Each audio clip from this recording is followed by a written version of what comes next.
ಕೋಡುಬಳೆ ಅಂದ್ರೆ ಅಡುಕಲೆ. ಧರ್ಮಸ್ಥಳ ಬುರುಡೆ ಪ್ರಕರಣ ದೇಶ ವಿದೇಶಗಳಲ್ಲಿ ಸದ್ದು ಮಾಡಿತ್ತು.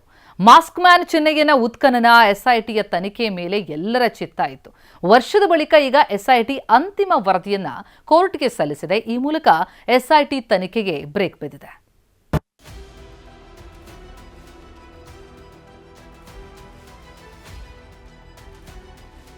ಕ್ಲೈಮ್ಯಾಕ್ಸ್ ಘಟ್ಟಕ್ಕೆ ಧರ್ಮಸ್ಥಳ ಬುರುಡೆ ಪ್ರಕರಣ.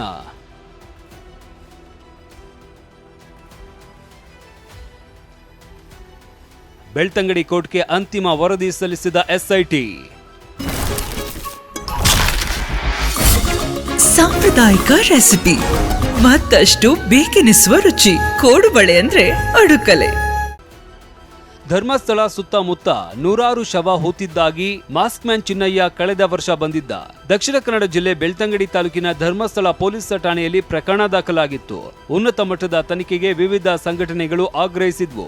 ಬಳಿಕ ಸರ್ಕಾರ ಎಸ್ಐಟಿ ರಚನೆ ಮಾಡಿತ್ತು. ಸಿಕ್ಕ ಕಡೆ ಉತ್ಖನನ ಮಾಡಲಾಗಿತ್ತು. ಕೆಲ ಕಡೆ ತಲೆಬುರುಡೆ, ಅಸ್ಥಿಪಂಜರ ಸಿಕ್ಕಿತ್ತು. ಇದು ಷಡ್ಯಂತ್ರ ಅಂತ ಎಸ್ಐಟಿಗೆ ಗೊತ್ತಾದ ತಕ್ಷಣ ರಿವರ್ಸ್ ತನಿಖೆ ಮಾಡಿತ್ತು.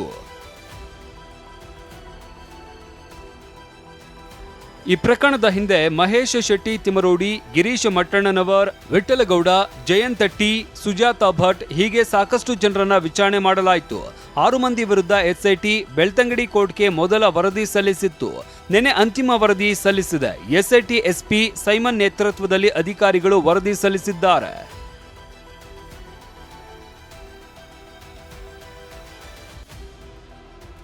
ಎಸ್ಐಟಿ ಒಟ್ಟು 7,005 ಪುಟಗಳ ವರದಿ ಸಲ್ಲಿಸಿದೆ.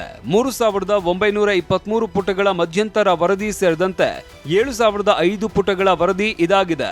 ಒಟ್ಟು 12 ಫೈಲ್ಗಳಲ್ಲಿ ಎಸ್ಐಟಿ ಅಧಿಕಾರಿಗಳು ವರದಿ ಸಲ್ಲಿಸಿದ್ದಾರೆ. ವಿಡಿಯೋ ಸ್ಟೇಟ್ಮೆಂಟ್ಗಳ 4 TB ಹಾರ್ಡ್ ಡಿಸ್ಕ್ ಸಲ್ಲಿಕೆಯಾಗಿದೆ. ಒಟ್ಟು 255 ಸಾಕ್ಷಿಗಳ ಹೇಳಿಕೆ ಸಲ್ಲಿಸಿರುವ ಎಸ್ಐಟಿ ಬುರುಡೆ ಸೇರಿದಂತೆ ವಿವಿಧ ವಸ್ತುಗಳ FSL ವರದಿ ಸಲ್ಲಿಕೆ ಮಾಡಿದೆ.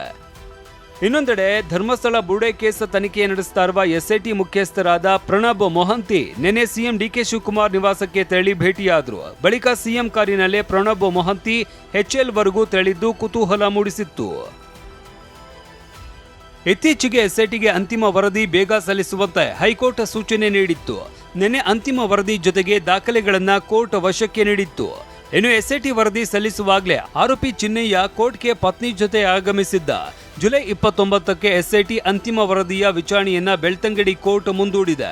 ಸದ್ಯಕ್ಕೆ ಎಸ್ಐಟಿ ತನಿಖೆಗೆ ಬ್ರೇಕ್ ಬಿದ್ದಿದ್ದು, ನ್ಯಾಯಾಲಯದ ವಿಚಾರಣೆ ಬಳಿಕ ಎಸ್ಐಟಿ ಭವಿಷ್ಯ ನಿರ್ಧಾರವಾಗಲಿದೆ.